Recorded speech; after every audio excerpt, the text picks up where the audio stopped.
Good morning. It's a great privilege to join you. I was recruited, without due notice, and I'll try to share with you some remarks that worry me. In any case, I thank Dr. Becker and Professor Mukaden, and I understand that Michael Rimmel is here, and Deborah Lipstadt will join us through. Okay. I was handled by Asaf the list of various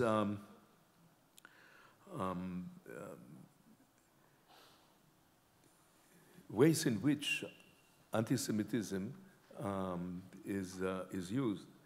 There is a whole list of crimes or misbehavior or whatever that the Jews are responsible for, according to the anti-Semitism views. Jews are accused of being demons, that all harm goes to their evil nature, of course, are responsible for the accused of the killing of Jesus. They are quite often, even in the 19th century, accused of ritual slaughter, making the matzah from Christian blood. They are condemned of being wandering Jews, and they have no, not only do they have no roots in any place, but also they should never deserve to have their own country as a punishment. And of course, all kinds of traits and characteristics that Jews are known for, be it carnality or being having their great interest of desecrating holy places.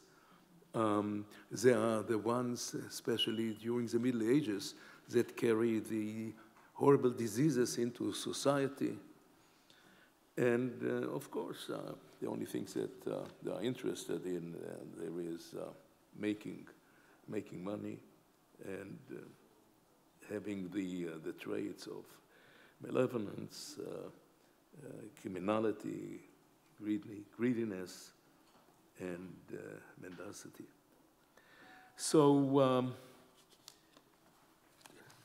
we are doing well, as Jews, being able to have all these crimes over the years. And but the best case, the best story about the Jews is associated, of course, with the protocols of the Elders of Zion that have modern implications, that the Jews have the intention of controlling the world, of making the entire universe their own, and although they are worse of the human beings, as I have described before. And there are other very interesting things about, that you can associate Jews with them.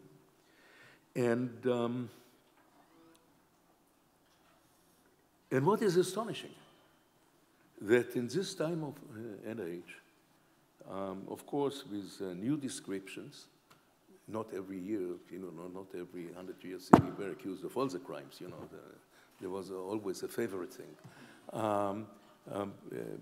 Anti-Semitism is back. And I got the list that shows that that is a phenomenon not only in the States, although the renewed anti-Semitism started from the States in its special form today, but it is spread all over the world.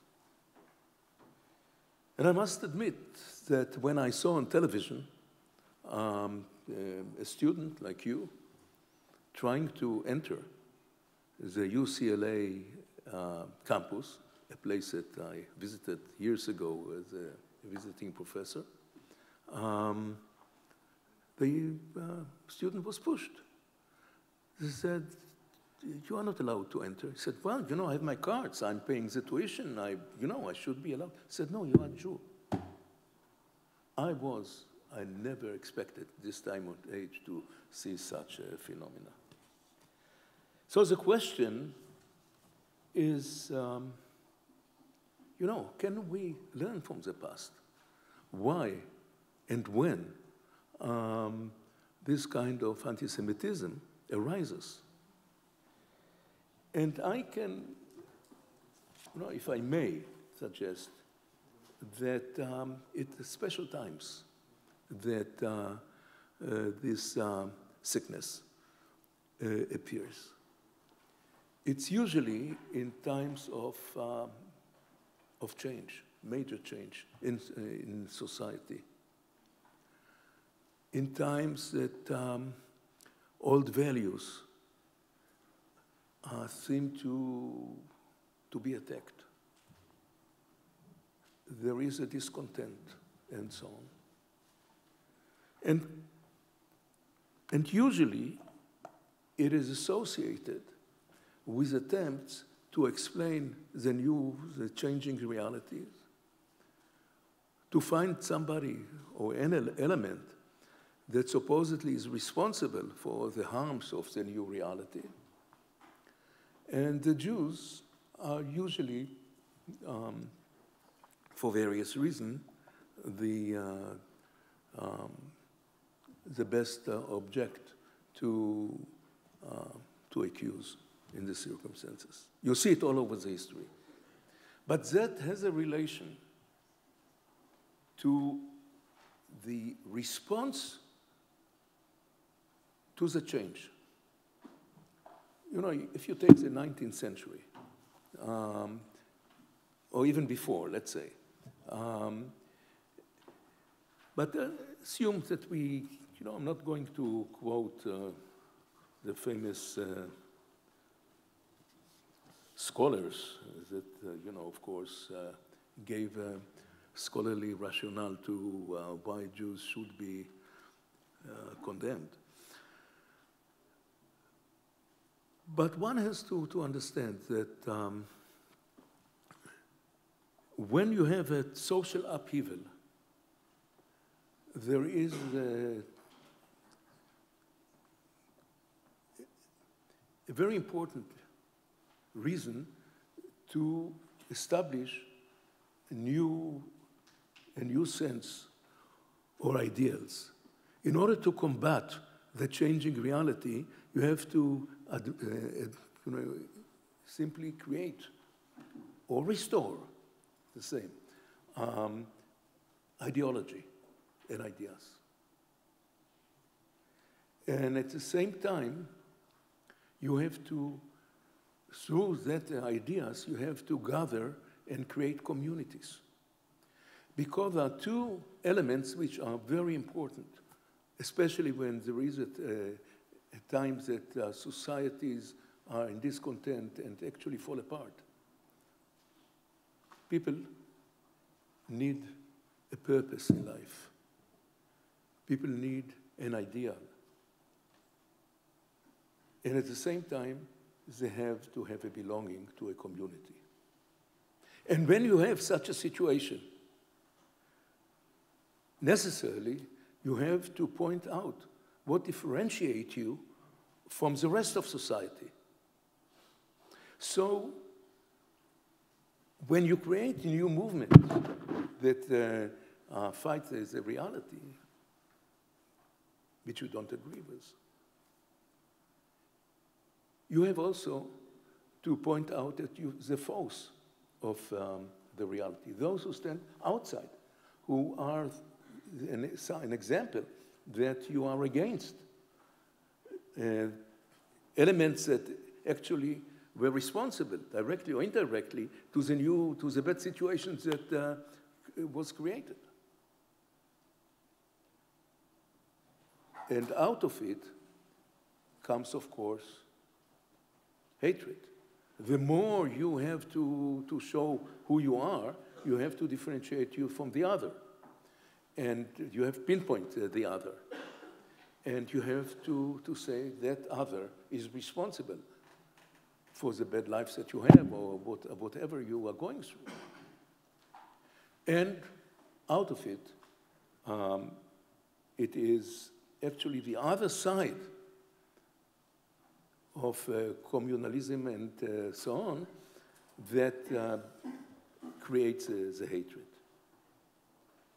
And as the people are more and more idealistic and more looking for changing the reality or restoring the lost reality, you have situations of idealists that are ready to fight and even create harm on the devil that is outside.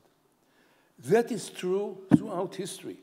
If you look at history and ask yourself when anti-Semitism was flourishing, it's exactly that situation. There are always different circumstances.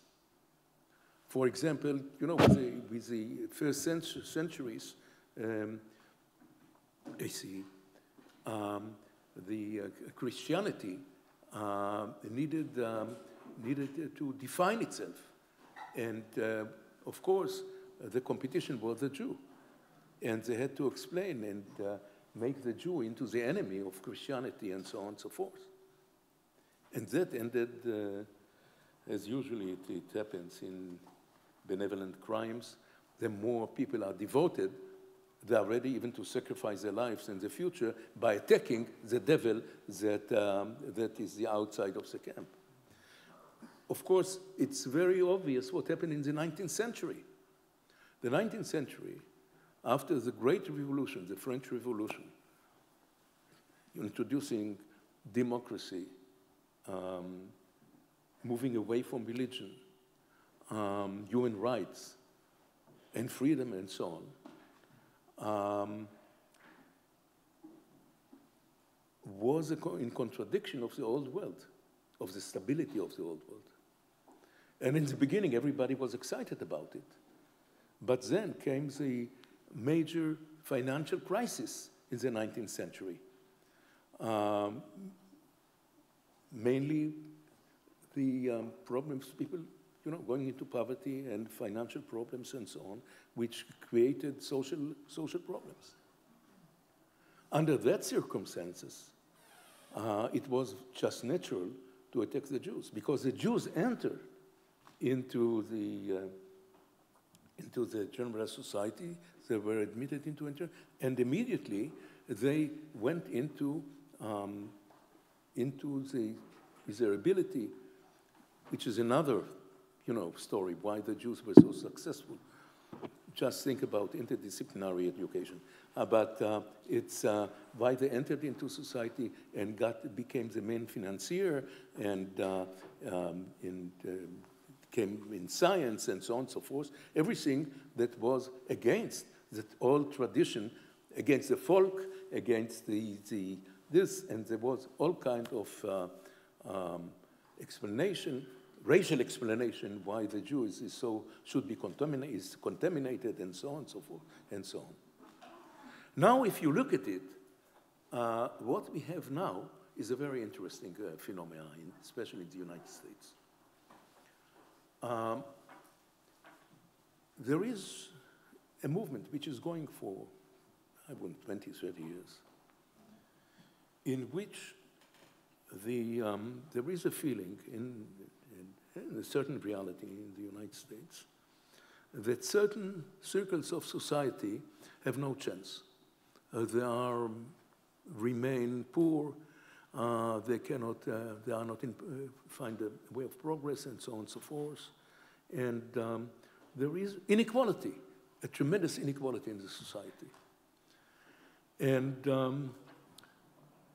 in order to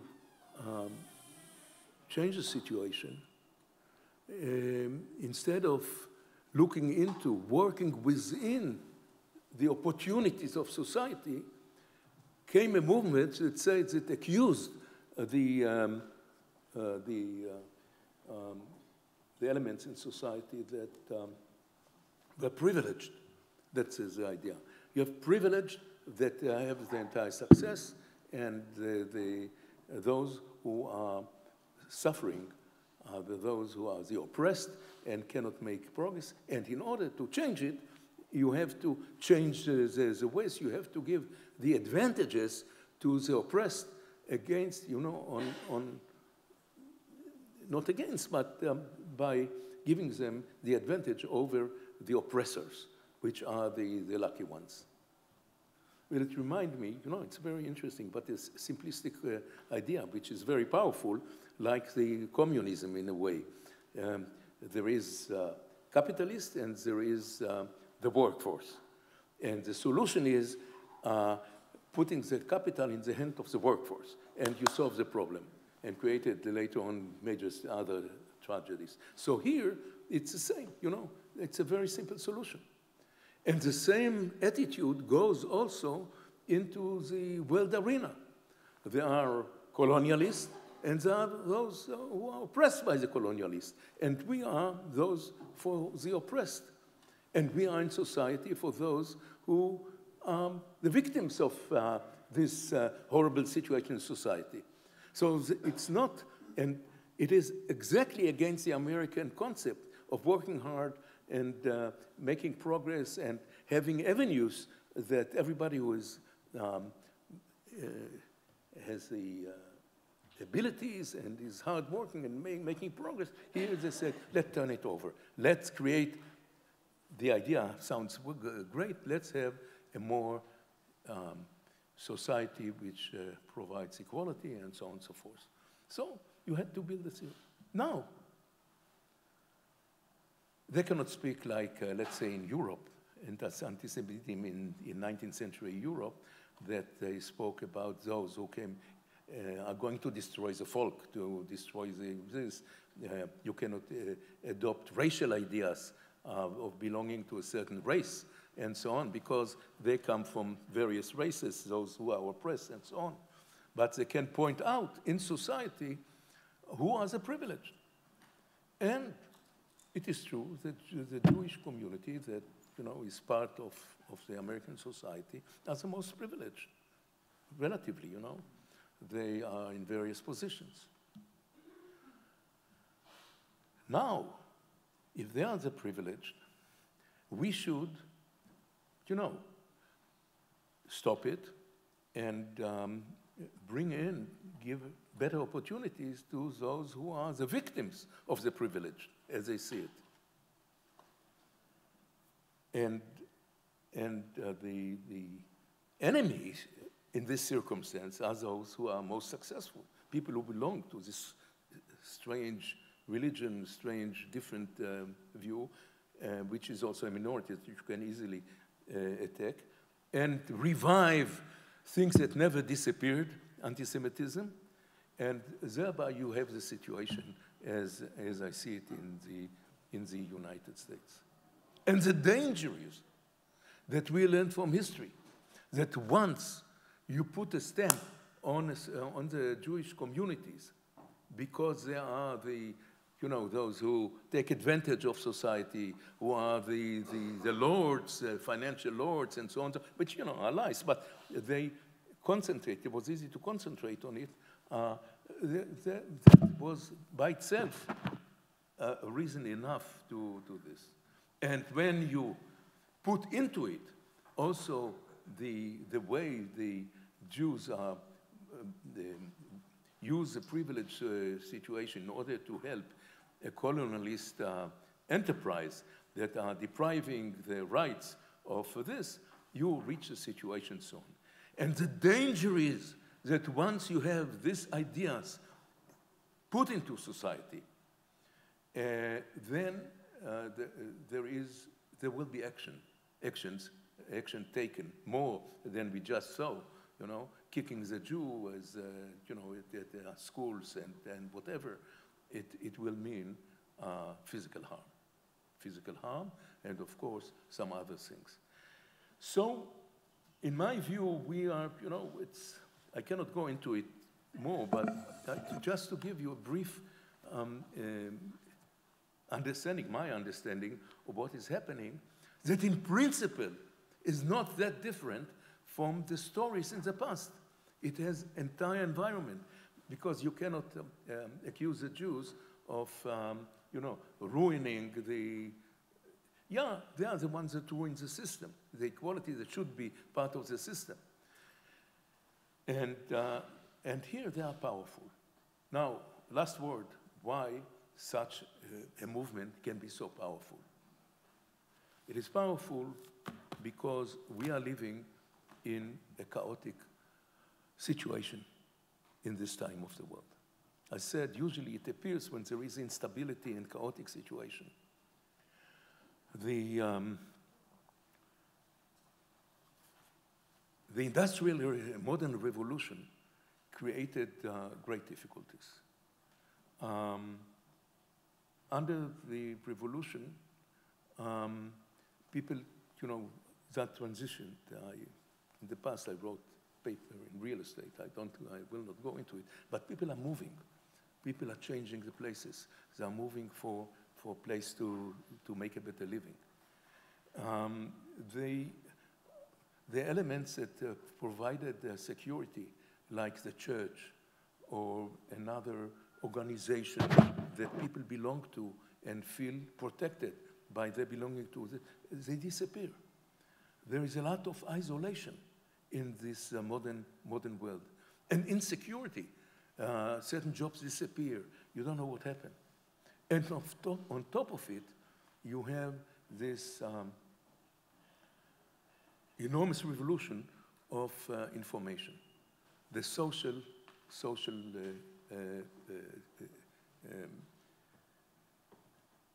communication. When you had broadcasting providing information, you had some controls. You could sue them, you know who they were. Broadcasting means broadcasting to a larger audience and so on and so forth. So you have isolation on the one hand, and then you have this social communication. And you create new social groups by lies. It's easy to send around lies and accusations and so on without any foundation. And create new societies that are, just by communicating through their handies, create a new group. And those groups are spreading. And they're spreading by pointing out the enemy, by creating a togetherness, and so on and so forth. And of course, that ended with the cry to actually annihilate the Jewish state, as we saw it in this. And here is the danger. They celebrated the murder of Jews. They celebrated what happened to us on the 7th of October. Yes, there were other problems with the war, yeah, and Israel also made some mistakes, but it was not planned or whatever. But what I'm saying is, here is the danger that may appear. Now, I spoke about my analysis of the situation and why it's similar to what happened, let's say, in the 19th century, but we attacked in a different way. And there are local variations of this situation in Europe or in Australia and so on and so forth. But the same principles apply to it. Having said all it, I didn't hit the major point, how we should fight it. That should take place during this conference and maybe in another lecture. Thank you.